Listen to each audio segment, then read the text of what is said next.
नमस्कार साथियों, स्वागत है आपका हमारे चैनल अक्षत क्लासेस अमरोहा में। देखिए सीटेट के 10 क्वेश्चंस की ये सीरीज़ हम शुरू कर रहे हैं, तो ये आपके लिए बहुत ही हेल्पफुल होगी।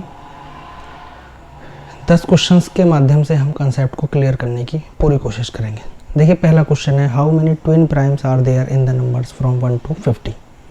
माने 1 से 50 तक की संख्याओं में कितने अभाज्य युग्म होते हैं। देखिए साथियों, सबसे पहले एक होता है अभाज्य संख्या और एक होता है साथियों भाज्य संख्या। देखिए अभाज्य संख्याएं वो होती हैं जिनके केवल 2 फैक्टर होते हैं। मतलब अभाज्य संख्या केवल अपने आप से डिवाइड होगी और 1 से डिवाइड होगी, 1 से और अपने आप से। भाज्य संख्याएं वो होती हैं जिनके 2 से अधिक फैक्टर होते हैं। मतलब ऐसी संख्याएं जिनके 2 से अधिक फैक्टर होते हैं, उन संख्याओं को भाज्य संख्याएं कहते हैं। जैसे 4 है, 4 अपने आप से भी डिवाइड होगी, 1 से भी होगी, और इसके अलावा 4 2 से भी डिवाइड हो जाती है। जैसे 15 है तो 15 अपने आप से डिवाइड होगी, 1 से भी होगी, इसके अलावा 3 और 5 से भी हो जाती है। साथियों अभाज्य संख्याएं जो होंगी, जो कि प्राइम नंबर है, तो उसकी सबसे खास बात आपको ध्यान रखनी है कि सबसे छोटी प्राइम संख्या, सबसे छोटी जो अभाज्य संख्या है वो 2 होती है। एक जो संख्या है 1, वो ना तो अभाज्य है और ना ही भाज्य है। तो सबसे छोटी प्राइम नंबर जो है वो कौन सा है, वो 2 है। इसके अलावा साथियों आपको ये भी ध्यान रखना है, हम नए पेज पे ले रहे हैं, कि जो 2 है वो एकमात्र सम अभाज्य संख्या है। मतलब जो इवन प्राइम नंबर है वो केवल 2 होता है। इसके अलावा बाकी जितने भी प्राइम नंबर्स होते हैं वो क्या होते हैं, ऑड ही होंगे। क्योंकि देखिए भाज्य संख्या है वो सम संख्या है, उसकी खासियत है कि वो 2 से विभाजित हो जाती है। तो कोई भी अभाज्य संख्या जो होगी वो जाहिर सी बात है सम नहीं होगी, केवल 2 एक ऐसी संख्या है। इसके अलावा दोस्तों इसमें एक चीज़ और आप समझिए, तो ये क्लियर हो गया कि भाज्य संख्याएं कौन सी हैं, अभाज्य संख्याएं कौन सी हैं। सबसे छोटी अभाज्य संख्या 2 है, एकमात्र सम अभाज्य संख्या भी 2 है।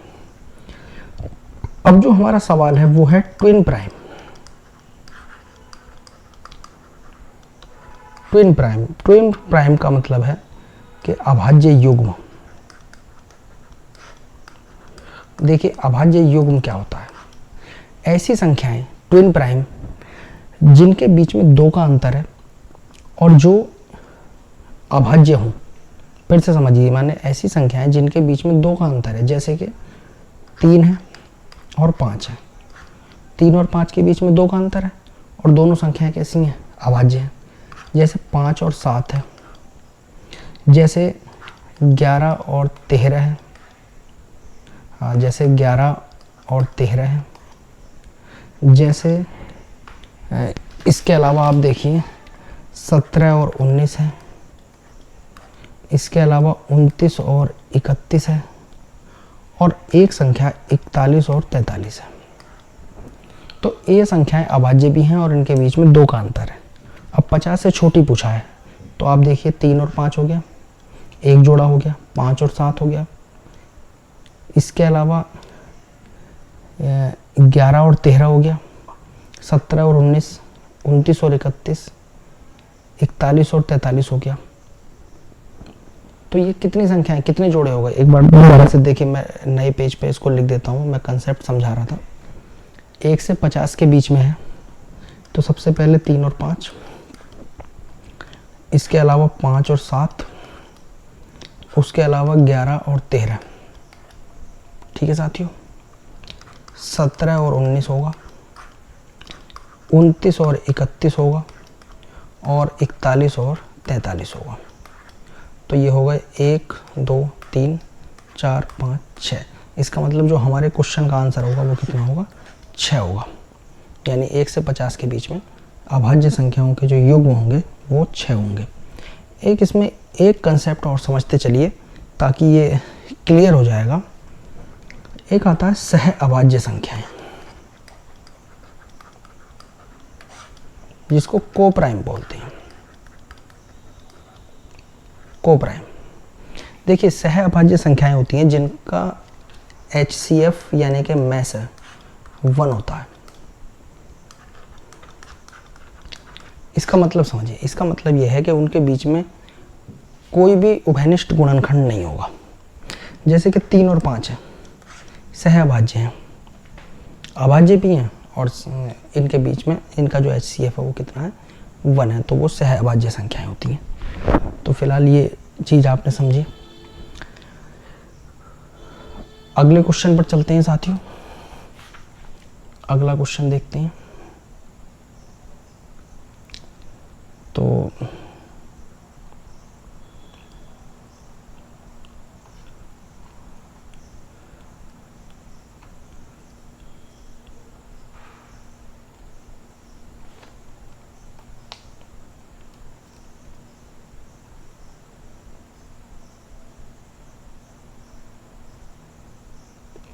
अगला क्वेश्चन है दोस्तों, 32वां क्वेश्चन है।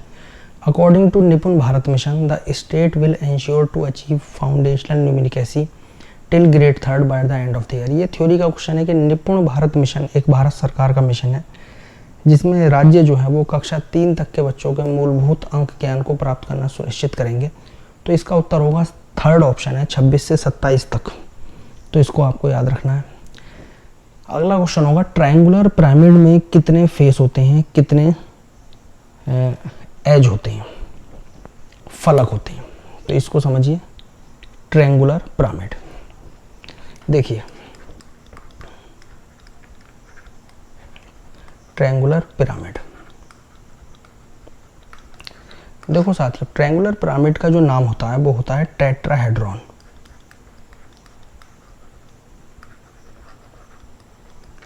टेट्राहेड्रॉन, इसको हम कहते हैं समचतुष्फलक।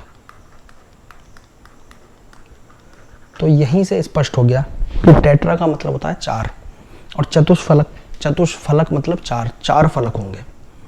तो फलक, फलक का मतलब है फेस, फलक का मतलब है फेस, जो कि होंगे इसमें 4। एक होता है वर्टेक्स, जो कि होता है कोर, और एक होता है एज, जो कि होता है किनारा। अब समचतुष्फलक जो होगा उसमें 4 फेस होते हैं और 6 किनारे होते हैं। ये आपको याद रखना है, इसमें 6 किनारे होते हैं। इसके अलावा इसमें एक फॉर्मूला भी आपको याद रखना है साथियों।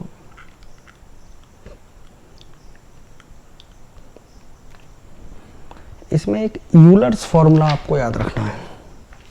देखिए मैं लिख के दिखा रहा हूँ, ULERS, Euler's formula. Euler's formula है F+V = E+2। मतलब आप समझिए कि F यानी कि फेस मतलब फलक की संख्या, V यानी कि कोर वर्टेक्स की संख्या, F+V = होता है E+2। अब समचतुष्फलक में फेस जो होंगे वो होते हैं 4, वर्टेक्स हमें पता नहीं है, एज होते हैं 6 + 2। तो इसका मतलब V जो होगा इसके अंदर वो कितना होगा, 4। मतलब समचतुष्फलक के अंदर 4 फेस होते हैं और 6 किनारे होते हैं। तो अब हम अपने ऑप्शन में देखेंगे, तो ऑप्शन में समचतुष्फलक जो होगा यानी कि ट्रायंगुलर पिरामिड जो होता है, त्रिभुजाकार पिरामिड, जिसका एक ऐसा पिरामिड जिसका जो बेस है वो त्रिभुज के रूप में होता है, उसमें ऑप्शन नंबर 4 इसका सही होगा। 4 फलक होते हैं और 6 किनारे इसके अंदर होते हैं। अब अगला क्वेश्चन लेते हैं। अगला क्वेश्चन हम ले रहे हैं इसमें,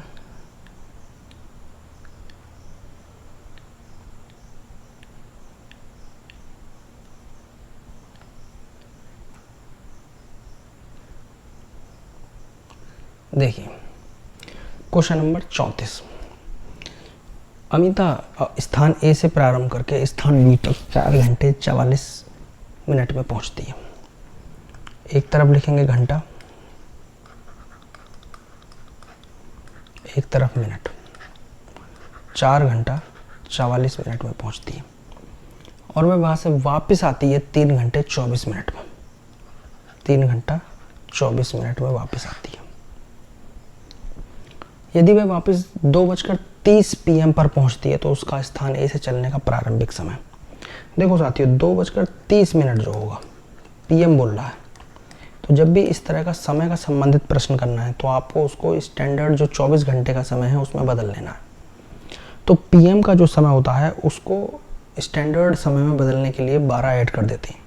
जैसे 2:30 है तो उसको हम लिखेंगे 12 ऐड कर देंगे तो 14:30। अब इधर आइए घंटा और मिनट, तो हम ये देखेंगे कि देखिए 14:30 पर वो पहुंचती है, उसका स्थान ए से चलने का प्रारंभिक समय पूछा है। हम ये देखेंगे कितना समय उसको यात्रा में लगा है। अब 4 घंटा 44 मिनट है और 3 घंटा 24, इनको जोड़ते हैं। देखिए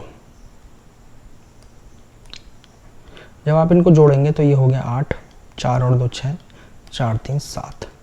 लेकिन 68 मिनट का मतलब होता है 60 मिनट का 1 घंटा होता है, तो 60 एक इधर हासिल चला जाएगा तो यहाँ होगा 8 घंटा और यहाँ बचेगा 8 मिनट। मतलब 8 घंटा 8 मिनट उसको यात्रा में लगा और 14:30 पे वो पहुंच रहा है। तो 14:30 में से 14:30 में से 8 घंटा 8 मिनट आप घटा देंगे तो इधर बचेगा 22 मिनट और इधर घंटा चल रहा है, 14 में से 8 घटाया 6, तो 6:22 जो कि AM का समय है। इसका मतलब 6:22 पर सुबह वो पहुंची है। तो यहाँ से जब आप इसको देखेंगे तो साथियों इसमें जो ऑप्शन होगा वो कौन सा होगा कि 6:22 AM पर पहुंची है, तो पहला ऑप्शन सही होगा। अगला क्वेश्चन है, देखिए थ्योरी का क्वेश्चन है कि work of which Indian mathematician can be associated with game theory. इसमें रामानुजम है, ब्रह्मपुत्र है, ब्रह्मगुप्त है, आर्यभट्ट है और महावीर है। किस भारतीय गणितज्ञ के कार्य को गेम थ्योरी से संबंधित किया जा सकता है। साथियों देखिए इस क्वेश्चन का यदि आपको आंसर नहीं भी पता है तो आप लॉजिक से इसको कर सकते हैं। देखिए गेम थ्योरी जो है वो एक प्रायिकता से संबंधित है, प्रोबेबिलिटी से संबंधित है, और रामानुजम ने उस पर कार्य किया है। मतलब आधुनिक गणित का ये टर्म है, तो रामानुजम इसका फर्स्ट आंसर इसका सही हो जाएगा। अगला क्वेश्चन है कि perimeter of rectangle is 410, length है 123 और ब्रेथ उसकी भी। तो बहुत ही आसान ये सवाल है। परिमाप 410 है, लंबाई 123 है। देखिए अगर आपको बेसिक फॉर्मूला भी पता है आयत का, अब आयत क्या है देखिए मैं ड्रॉ कर दे रहा हूँ। आयत इस तरह की एक आकृति है जिसमें लंबाई है और चौड़ाई है। लंबाई चौड़ाई बराबर होती है। देखिए ये लंबाई इस सामने वाली लंबाई के बराबर होगी, ये चौड़ाई इस सामने वाली चौड़ाई के बराबर होगी। परिमाप यानी पेरीमीटर का मतलब होता है पूरा माप। तो परिमाप जो होगा आयत का वो होता है साथियों 2 × L+B। अब इस क्वेश्चन में परिमाप दिया है 410, इसका मतलब L+B जो होगा वो हो जाएगा 205। 205 इसका जो है परिमाप है। L+B का जो योग है वो 205 है। अब उसकी लंबाई 123 है, लंबाई दी है साथियों 123। तो जो चौड़ाई होगी B का जो मान होगा वो 205 में से 123 आप माइनस कर देंगे और वो जो बचेगा आंसर 5 में से 3 घटाया 2 बचे।